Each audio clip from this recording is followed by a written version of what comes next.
네, 안녕하세요. 축구생각입니다. 축구 승무패 토토 13회차 최종픽 공유 드리도록 하겠습니다.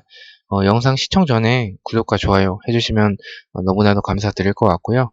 그리고 저와 생각이 똑같으신 그 픽이 있다면 그 부분만 참고를 해주시고 최종픽 같은 경우에는 간단하게 설명만 하기 때문에 자세한 경기력 부분에 대한 내용들은 앞서 올렸던 그런 분데스리가 초안픽 그리고 K리그 초안픽을 참고해 주시면 될 것 같고요. 그리고 내일 축생픽은 한 내일 저녁이나 아니면 토요일 새벽쯤 올라갈 것 같습니다. 첫 번째 경기부터 살펴보면 12위 상주 대 2위 강원의 경기인데요. 일단 그 투표율 같은 경우에는 강원이 한 초반에는 70%대가 넘었었던 걸로 기억을 하는데 현재는 68% 정도까지로 조금 내려간 상태고요. 상대 전적에서는 무승부가 없는 모습을 보여주고 있습니다. 정배는 강원이 예상대로 받긴 했지만 생각보다는 배당이 그렇게 낮진 않아요. 그래서 높은 좀 배당을 받았다라고 생각을 하고 있고요. 상주 같은 경우에는 지난 경기에서 지난 시즌처럼 조금 전방에서부터 압박을 하는 그런 모습들이 있었어요. 전반 초반까지는 그렇게 하다가 실점 후에 이제 조금은 적극적인 모습이 조금 떨어지는 모습이 보였고요. 지난 시즌과 상주를 비교를 하면 지난 시즌에 있던 선수들이 전역을 했기 때문에 그 부분에 있어서 전력은 조금 기존 선수들의 전력은 조금 약해졌다라고 생각을 하고요. 그리고 전체적으로 이 경기를 정리를 하면 상주 같은 경우에는 말씀드렸던 대로 전방에서부터의 압박을 하기 때문에 라인이 그렇게 낮지는 않아요. 그래서 울산 상대로 우승 후보라 불리는 울산 상대로 그렇게 맞불 작전을 나서 굉장히 좀 타이트하게 압박을 하기 때문에 라인이 높아서 뒷공간을 두드러 맞았는데 일단 강원전에서도 상주의 그 스타일은 그대로 나올 것 같습니다. 상주의 지금 약점은 그러한 이제 뭐 전력이 약해졌다라고 했던 그런 말씀드렸던 부분도 있고요. 또 하나는 정경호 수석 코치가 성남으로 가면서 그 부분에 있어서 공격적인 세부 전술이 조금 떨어지는 것 같아요. 물론 뭐 성승민이나 뭐 문선민 선수가 있긴 하지만 강상우도 있고요. 근데 확실히 전력 자체는 조금 다운되어 있고 문선민을 받쳐주는 선수가 없다라고 생각을 합니다. 그래서 저는 이 경기는 그렇게 또 상주가 울산 상대로도 그렇게 나왔는데 또 라인을 내릴 것 같진 않거든요. 상주는 어차피 뭐, 뭐 승점 1점을 따든 결국엔 강등이 되는 팀이기 때문에 그래서 제가 봤을 때는 상주는 또 본인의 축구 스타일을 그대로 또 가져올 것 같아요. 그렇게 가져온다면 뒷공간을 잘 활용할 수 있는 김승대나 고무열이 있기 때문에 뭐 조재한 김지현도 있고요, 강원에는. 그래서 저는 전력 차이가 너무 조금 난다라고 생각을 해서 일단은 이 경기는 초안픽과 동일하게 단통 패로 가도록 하겠습니다. 두 번째 경기입니다. 6위 대구 대 3위 포항의 경기인데요. 대구 같은 경우에는 지난 경기에서 제가 프로토 분석할 때 이제 좀 라인을 내리는 팀들 상대로는 조금 힘든 모습을 지난 시즌에도 보여줬고 이번 시즌에는 대안이 들어왔기 때문에 그 부분은 괜찮아질 수도 있겠지만 개막전이어서 대안을 선발로 내보내지 않고 김대원 그리고 에드가 세징야 이렇게 나올 것 같다라고 말씀을 드렸었는데 저는 대안이 좀 최소한 전반 끝나고 그냥 바로 하프타임 때 교체됐으면 조금 더 좋았을 것 같은 그런 조금 아쉬움이 들었었던 대구였고요. 반면에 포항은 뭐 좋은 모습을 보여줬지만 이번에 3명의 선수가 5월 25일 날 입대를 하죠. 허용준 그리고 뭐 김용환, 심상민 이렇게 포항은 좌우측 풀백이 나가는데 일단 이번 경기까지는 크게는 지장이 없지 않을까라고 생각을 하고 있긴 합니다. 그래서 저는 일단은 승패 쪽으로 좀 보긴 했었어요. 상대 전적에서 대구가 좀 앞서는 경향도 있고 저는 승패로 가면 무승부보다는 두 팀 다 이제 라인을 그렇게 내리진 않을 거기 때문에 그런 역습에서의 좋은 두 팀이어서 그런 부분 봤을 때는 승패로 가는 게 더 좋지 않을까. 뭐 선제골을 넣는 팀이 이제 선제 실점을 한 팀은 라인을 더 공격을 동점을 만들기 위해서 라인을 더 올려서 추가 실점을 할 가능성이 좀 높다라고 생각을 했었는데 이 경기는 투표율이 너무 좀 균등하게 좀 분배가 되어 있어요. 그래서 제 생각에는 이렇게 투표율이 분배가 좀 되어 있으면 투픽을 가도 이렇게 승패로 가면 무승부가 또 뜰 수도 있을 것 같아서 저는 일단은 단통으로 봤고 단통으로 봤을 때 대구와 포항 중에서 선택을 한다면 저는 그래도 대구가 이런 지난 경기에서는 물론 인천 상대로 비기긴 했지만 어, 이제 인천에 비해서 포항의 라인은 높은 편이기 때문에 그 부분을 봤을 때는 세징야나 뭐 정 안 되면 뭐 대안을 또 투입하면 될 것 같고, 전반전에 저는 에드가 라인으로 좀 나온다면 김대원의 스피드도 있기 때문에 충분히 해볼 만하다라고 생각을 해서 대구의 단통 승으로 가도록 하겠습니다. 네, 세 번째 경기입니다. 10위 부산 그리고 5위 전북의 경기인데요. 이 경기는 뭐 투표율도 많이 몰렸고 상대 전적에서도 전북이 좀 우세합니다. 다만 투표율에 비해서 배당이 생각보다는 낮지 않다라고 생각을 하는 경기고요. 이 경기를 제가 투픽으로 가져간 이유는 뭐 초안픽에서도 말씀을 드렸지만 전북의 사이드가 그렇게 강하진 않아요. 로페즈 그리고 문선민이 빠지고 나서. 근데 이제 부산이 지난 경기 상대를 했었던 포항 같은 경우에는 팔라시오스 그리고 송민규 선수가 어느 정도 좋은 모습을 보여줬다라고 생각을 하고요. 또 뭐 교체로 들어온 이강혁 선수도 있었듯이 좀 그런 부분 봤을 때는 부산이 이제 상대가 사이드가 강하다 보니까 좀 풀백들이 오버래핑을 좀 많이 못하고 수비적으로 좀 했었던 그런 부분들이 있었는데, 그에 반면에 전북의 사이드는 그것보다는 조금 약하다라고 생각을 또 하고 있고요. 또 부산이 지난 경기 개인적으로는 좀 아쉬웠던 그런 포항과의 경기였었는데, 첫 번째 골 장면을 봤을 때 일륜 체코가 몰라 헤딩을 어려운 골을 넣긴 했지만 그 헤딩골 장면 자체가 조금 행운이 있었던 골이었다라고 생각을 하고요. 일단 PK가 나오지 않았으면 좀 무승부까지도 해볼만 하다라고 생각이 들었었던 이유는, 부산이 이제 뭐 우측에 이동준 그리고 좌측에 김병호 그리고 전방에 뭐 빈시 싱코 등 저는 굉장히 좀 라인업 자체는 좀 나쁘지 않다라고 생각을 하고, 이러한 부산의 수비진의 퀄리티는 높은 편이지만 이런 조직력이 김문환 선수 제외하고는 전부 다 이제 새로 영입된 선수이기 때문에 이런 부분은 조직력이 어느 정도 계속 리그 진행이 되면서 조직력이 올라오면 충분히 부산은 좋아질 전력이라고 생각을 하고 있고요. 또 이런 전북의 경기를 봤을 땐 전북은 항상 지난 수원전도 그랬고, 아, 선제골을 빠르게 넣지 못하면 조금 힘들어해요. 지난 시즌에도 그랬고. 그래서 제 예상에는 조금은 부산이 뭐 선제골을 역습이나 이런 부분에서 넣고 나서 지키다가 뭐 한 후반 추가 시간이나 이때쯤 전북이 동점골을 넣어서 무승부로 끝나지 않을까라고 생각을 해서 무패로 가도록 하겠습니다. 네 번째 경기고요. 2위 도르트문트 대 6위 샬케의 경기입니다. 이 경기는 레비어 더비고요. 도르트문트 같은 경우에는 로이스 그리고 비첼, 엠레찬 선수가 부상이라고 합니다. 어, 일단 뭐 도르트문트는 홈에서 9승 3무, 샬케는 원정에서 4승 4무 4패고요. 뭐 도르트문트는 뭐 많이들 아실 거라고 생각을 해요. 이런 전력을 봤을 때 뭐 산초나 루이스는 못 나오지만 뭐 아자르, 뭐 홀란드 이런 선수들이 있고요. 파브르 감독이 있지만 제가 이 경기를 투픽으로 가는 이유는 더비 경기여서 제가 투픽으로 가는 그런 이유도 있겠지만, 도르트문트가 이제 파브르 감독을 봤을 땐 파브르 감독이 물론 대체할 만한 지금 영입할 만한 감독이 없는 부분도 있겠지만 이런 코로나 사태로 인해서 오히려 조금 종신이 된 그런 파브르 감독이고요. 그래서 제가 봤을 때는 파브르 감독의 능력을 저는 조금 개인적으로 높게 평가하지는 않아서 그런 부분에서 불안한 부분도 있고요. 음, 이제 샬케 같은 경우에는 바구너 감독에 의해서 조금 다이아몬드 형태의 중앙 지향적인 그런 모습을 보여주고 있고, 맥케니 선수가 또 굉장히 좋고, 일단 샬케가 측면이나 하프 스페이스 공간을 좀 많이 내주는 그런 중앙의 폭이 좁은 편이기 때문에 그런 부분 봤을 때는 도르트문트의 그 산초 그리고 아자르가 충분히 득점을 만들어낼 수 있을 것 같다라고 생각을 하지만, 제가 말씀드렸던 그 바그너 감독의 그런 능력 그리고 상대인 샬케 감독의 샬케의 바그너 감독의 능력과 도르트문트의 파브르 감독의 능력을 비교를 해봤을 땐 저는 개인적으로 이 경기는 조금 단통 승으로 가기에는 좀 위험한 경기라고 생각을 합니다. 투표율은 뭐 라이프치히와 그렇게 크게 차이는 나진 않지만 배당 같은 경우를 봤을 때는 라이프치히가 엄청 낮고 도르트문트는 그것보다는 생각보다 높은 편이에요. 그래서 저는 이 경기는 뭐 상대 전적에서도 샬케가 밀리지 않고 충분히 해볼 만하다라고 생각을 해서 승무로 가고요. 샬케 승으로 가지 않는 이유는 샬케는 물론 이번 시즌 좋은 모습을 부활을 조금 했다라고 생각을 하지만 이런 그 측면과 하프 스페이스 공간을 도르트문트에게 좀 힘들 것 같습니다.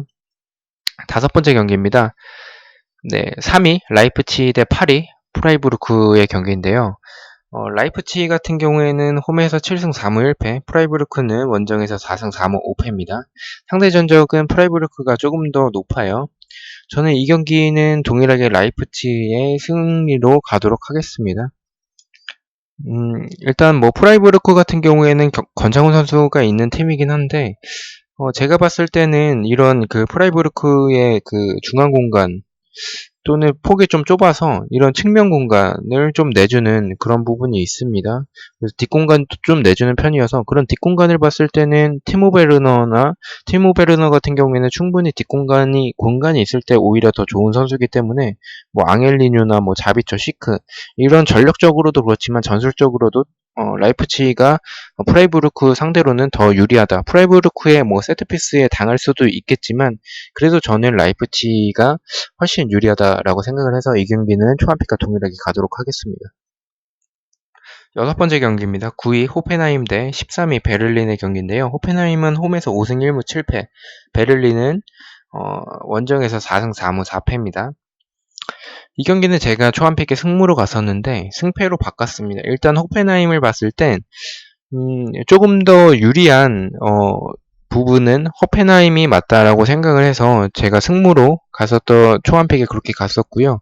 일단 호펜하임을 간략하게 설명을 하면 일단 후방에서 슈레더 감독의 지휘 하에 후방에서부터 빌드업을 하면서 상대를 끌어내리고 측면으로 상대가 중원에 좀 몰리면 측면 공간을 이용해서 크로스 공격이 굉장히 좋고 크로스 성공률이 37.4%입니다. 그만큼 호펜하임의 그 측면 공격은 굉장히 좋고 반대로 헤르타 베를린 같은 경우에는 겨울에 조금 투자를 많이 해서 피용테크나 아스카시바를 이런 선수들을 영입을 했는데 클린스만 감독이 사임을 하고 누리 코치가 대행을 하면서 이런 감독 리더십이 굉장히 좀 좋지 않다. 이런 부분이 평가가 있어서 저는 이 경기 좀 승무로 가면 좀 안전할 것 같고 또 이 베를린의 피용테크가 있기 때문에 이런 이 오프 더 볼에서 조금 한 방을 만들어낼 수 있을 것 같아서 조금 무승부로 가야 조금 안전할 경기라고 생각을 했는데 결론적으로 승패로 바꿨습니다. 그 이유는 누리 코치가 이제 감독 대행을 계속했다면 저는 승무로 갔겠지만 최근에 찾아보니까 라바디아 감독이 선임이 됐어요. 라바디아 같은 경우에는 한 두 시즌 전인가 세 시즌 전에 이제 볼프스부르크를 유로파로 진출을 시키고 나서 6위로 마감을 시키고 이제 다른 사임을 했었던 그런 감독이었는데 저는 이 라바디아 감독의 능력뿐만이 아니라 그냥 감독이 교체되면 감독 버프가 있을 수밖에 없어요. 없는 팀은 이제 세리에 같은 경우에는 조금 없는데 그런 보통의 리그 같은 경우에는 그런 음, 감독 버프가 있기 때문에 저는 승패로 한번 가보도록 하겠습니다. 감독이 바뀌어서 이 경기는 좀 어려운 경기인 것 같아요. 좀 지우고 싶은 느낌도 조금 듭니다. 일곱 번째 경기입니다. 16위 디셀도르프 대 18위 파더보른의 경기인데요. 이 경기는 두 팀 다 조금 비슷한 제가 느끼기에는 공격적으로 순위에 비해서 공격적으로는 좀 날카로운 편인데 수비적으로는 조금 좋지 않다라고 생각을 하고 파더보른 같은 경우에는 수비 숫자가 좀 부족해서 측면과 뒷공간을 좀 내주는 그렇게 완전히 내려앉는 팀은 아닌데 그런 부분 봤을 때는 이렇게 그 디셀브루프의 공격 자체가 플레이 자체가 뒷공간과 침투 그리고 사이드 플레이 이런 부분을 한 번에 뒷공간을 노리는 그런 모습이 좋은 편인데 그런 부분 봤을 때는 그 디셀도르프의 헤닝스 그리고 제가 굉장히 잘한다고 평가하는 토미 선수 이 토미 선수가 있기 때문에 저는 디셀도르프가 이런 파더보른의 좋지 않은 수비진을 충분히 노릴 수 있다라고 생각을 해서 단통 승으로 가도록 하겠습니다. 일단 뭐 파더보른의 엔트위의 아드제이 선수가 굉장히 좀 좌측 공격이 좋아서 이 부분이 좀 걸리긴 하지만 그래도 공격적으로나 수비적으로나 조금 더 나은 디셀부르크가 승리의 가능성이 조금 더 높다라고 생각을 합니다. 여덟 번째 경기 아우크스부르크 대 7위 볼프스부르크의 경기인데요. 일단 아우크스부르크는 홈에서 5승 3무 4패, 볼프스부르크는 원정에서 5승 3무 4패로 동일한 결과를 하고 있네요. 이 경기는 저는 바꾸지 않고 초반픽과 동일하게 어, 아웃국의 패배로 가도록 하겠습니다. 아우크스부르크 같은 경우에는 필립막스나 이제 니더레츠너 선수가 좋은 모습을 보여주고 있긴 한데 저는 아우크스부르크가 침투 선수를 좀 놓치고 수비 숫자가 많은데도 불구하고 선수들을 좀 놓치는 장면들이 좀 많아요. 그런 부분 봤을 때는 볼프스부르크가 이런 베오스트 선수도 있고 스테펜 선수도 굉장히 잘하고 뭐 브레칼로 아놀드 진첸크 뭐 이런 선수들이 있는데 볼 탈취 후에 역습이 좀 나쁘지 않고 뭐 역습에서의 속도 뭐 준수한 편인 것 같아서 제가 봤을 때는 볼프스부르크가 이길만 하다라고 생각을 합니다. 이 경기는 투픽으로 가기에는 조금 아깝다라고 생각을 해서 근데 배당이 좀 생각보다 높아서 좀 걸리긴 하는데 그래도 저는 일단은 이 경기력을 봤을 때는 볼프스의 승리가 맞다라고 생각을 하고 있습니다. 아홉 번째 경기입니다. 12위 프랑크푸르트 대 4위 글라드바흐의 경기인데요.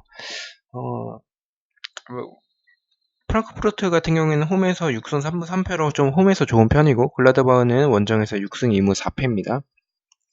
프랑크푸르트는 솔직히 개인적으로 유로파가 병행을 하지 않았다면 이 12위 순위보다는 조금 더 높게 가지 않았을까라는 생각이 들 정도로 나쁘지 않은 팀인 것 같아요. 고스티치 선수나 뭐 안드레 실바, 카마다 다이치 좀 괜찮은 것 같아요. 파시엔시아 등.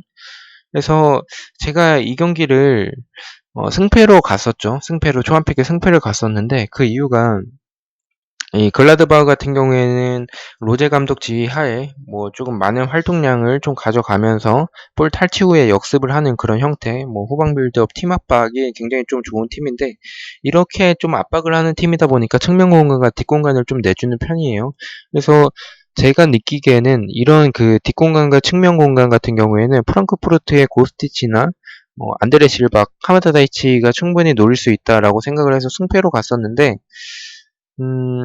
그래도 그렇더라도 역습에서의 속도가 좋은 프랑크푸르트지만 글라드바흐의 그 팀을 그 선수진을 봤을 때 플레나 뭐 엠볼로나 뭐 슈틴들 튀랑 등 균등하게 좀 한 선수에 집중이 된 게 아니라 득점이 균등하게 좀 분배가 되어 있어요. 세트피스에서도 좀 좋은 편이고요. 그래서 저는 이 경기는 승패로 가는 것보다는 차라리 무패로 가는 게 글라드바흐가 이제 역습에 의해서 실점을 하더라도 무승부까지는 충분히 만들어낼 수 있을 것 같다라고 생각을 해서 저는 무패로 변경을 했습니다. 열 번째 경기 9위 수원 대 1위 울산의 경기인데요. 이 경기는 뭐 울산이 윤빛가람도 있고 뭐 이청용도 있고 뭐 주니오 그리고 뭐 존슨 저는 이거 수원의 패로 가도록 하겠습니다. 11번째 경기입니다. 8위 서울대 11위 광주의 경기인데요. 이 경기는 제가 단통 무로 갔었죠. 그 광주의 박진성 감독을 봤을 땐 물론 첫 경기에서는 굉장히 좀 안 좋은 모습이었긴 했지만 그 실점 자체를 너무 이르게 했어요. 그래서 박진성 감독이 전술적으로 또 잘 준비를 해올 것 같고 서울이 김남춘 선수가 경기에 뛸지 안 뛸지 모르겠지만 아마도 뛸 것 같은데 음, 물론 전력 자체는 서울이 조금 앞서긴 해서 이렇게 또 승을 바친 그런 부분도 있고요. 또 상대 전적에서의 서울이 너무나도 좀 우세해서 이 경기를 승을 좀 빼고 가기에는 조금 그런 것 같다라고 생각을 해서 일단은 승도 조금 바쳤는데 배당이 굉장히 좀 높아요. 배당이 거의 성남 승이랑 비슷하게 좀 배당이 책정이 됐죠. 투표율이 72%인데. 그래서 저는 고민을 좀 했는데 그래도 서울에 뭐 박동진 선수가 5월 25일 날 입대하긴 하지만 이런 뭐 페시치도 있고 이런 단단한 중원 싸움을 봤을 땐 광주의 중원보단 훨씬 광주의 뭐 여름이나 이런 선수들을 봤을 때는 훨씬 단단하기 때문에 승까지는 가야 조금 안전할 것 같다, 막을 수 있을 것 같다라고 해서 승무로 가도록 하겠습니다. 12번째 경기입니다. 4위 성남대 6위 인천의 경기인데요. 이 경기는 좀 고민을 많이 했어요. 11번 경기를 투픽으로 갈지 아니면 12번 경기를 무승부를 받쳐서 갈지 고민을 좀 했어요. 상대 전적에서 무승부가 좀 너무나도 많고 인천의 이만석 감독이 또 실내 축구를 잘 준비를 해오지 않을까라고 생각을 했는데 결정적으로는 물론 제가 축생픽에서는 무승부를 갈 수도 있겠지만 결국에는 그냥 저는 성남 승으로 가도록 하겠습니다. 이런 이만석 감독의 실내 축구가 결국에는 승점 1점을 따내는 게 강팀과의 경기에서 승점 1점을 따내는 게 좀 많다라고 생각을 하고, 이렇게 전력적으로 좀 비슷하고 좀 하위권까지, 뭐 성남이 하위권이 될지는 모르겠지만 그런 중하위권 팀들과의 경기에서는 극단적인 수비를 할 것 같진 않아요. 그래서 득점을 노릴 거라고 좀 라인을 그때 대구전만큼은 내리지 않을 거라고 생각을 해서, 그렇게 내리지 않고 약간은 라인을 올린다면 인천의 수비는 조금 위험할 수도 있고, 또 이재성이 없다라는 점에서 저는 조금 걸립니다. 이재성이 코치진과의 불화가 있기 때문에. 그래서 저는 성남 승으로 가도록 하겠습니다. 13번째 경기입니다. 10위 켈른 대 15위 마인츠의 경기인데요. 켈른 같은 경우에는 뭐 3명이 코로나에 걸렸는데 그게 뭐 선수인지 코치인지 뭐 스태프인지 나오지를 않아서 정확하게는 모르겠습니다. 마인츠 같은 경우에는 마테타 선수가 징계로 퇴장을 당했었기 때문에 징계로 나오지 못하고요. 일단 켈른은 홈에서 6승 1무 5패, 마인츠는 원정에서 4승 8패로, 마인츠는 원정에서 무승부가 없고 켈른도 홈에서가 무승부가 좀 없는 편이어서 이 경기는 좀 무승부를 배제하는 게 좋지 않나라고 생각을 하고 있는 경기입니다. 두 팀을 봤을 때는 켈른의 기스톨 감독, 뭐 이 켈른 같은 경우에는 공수가 양면으로 좀 모두 좀 안정이 되어 있다라고 생각을 하고요.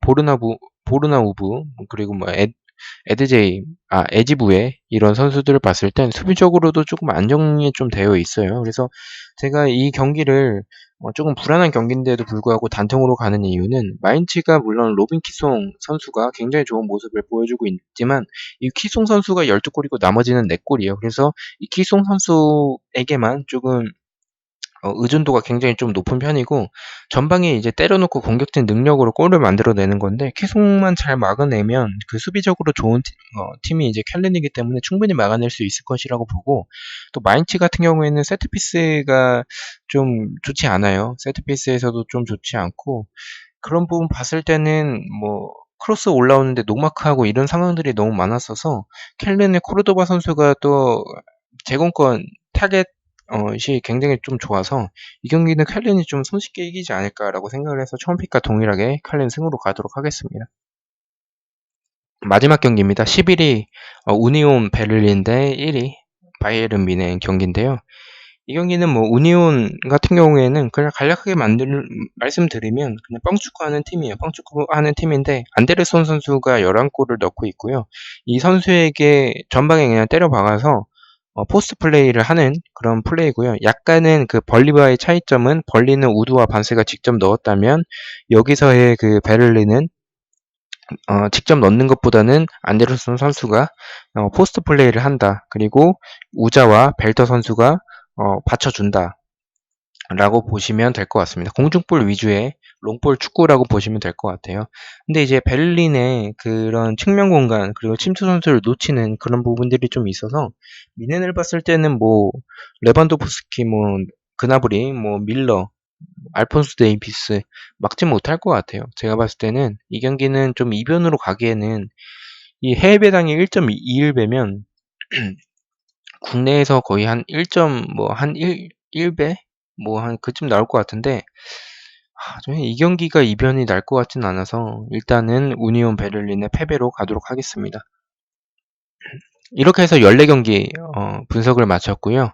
이렇게 배팅을 했습니다. 내일 이제 축생픽을 그 커뮤니티에 올릴 테니 이제 구독해 주시면, 구독과 알림 설정 해 주시면 축생픽 올라오는 대로 발로 알림이 뜨기 때문에 알림 설정까지 해주시면 감사하겠습니다. 자, 이렇게 해서 최종 픽을 모두 마치도록 하겠습니다. 시청해주셔서 너무나도 감사드리고 구독과 좋아요 너무나도 감사합니다. 감사합니다.